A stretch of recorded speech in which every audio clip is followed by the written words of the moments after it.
تو میرے دوستوں، میرے عزیزوں، اگر یہ سوال میں اور آپ اپنے آپ سے کریں کہ ہم نے کل کے لیے کیا جمع کر رکھا ہے، اس کل سے مراد میری اور آپ کی اس زندگی کا کل نہیں ہے، بلکہ اس زندگی کے بعد ختم ہونے والی زندگی کی صبح ہے۔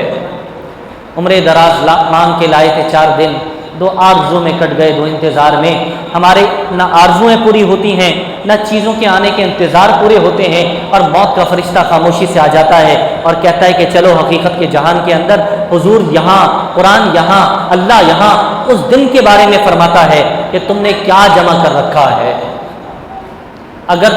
میں نے اور آپ نے اللہ کی محبت کو جمع کر رکھا ہے،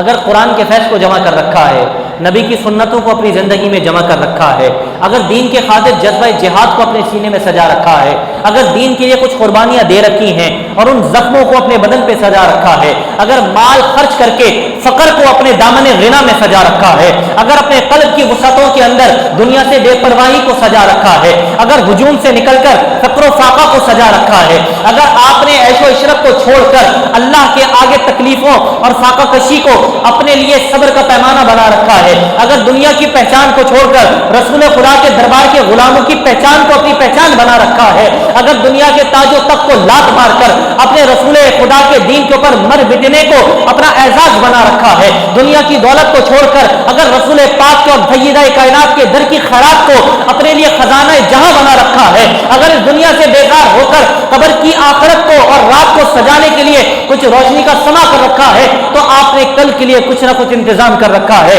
اگر یہ سب کچھ جمع نہیں کر رکھا تو پھر مجھے آپ کو سوچنا پڑے گا کہ اللہ پوچھ رہا ہے کہ بندے کبھی غور کیا ہے کہ اندھیری قبر کے لیے کیا سما تیار کر رکھا ہے۔ گر فرشتے قبر میں آئیں تو میں ان سے یوں کہوں کہ اب تو پائے ناز سے میں اے فرشتوں کیوں اٹھوں، بر کے پہنچا ہوں یہاں اس دل ربا کے واسطے۔ حضور کی زیارت کے لیے، قربت کے لیے کوئی انتظام کر رکھا ہے کہ نہیں کر رکھا؟ اگر نہیں کیا تو کب کریں گے؟ یہ زندگی بہت تھوڑی سی ہے،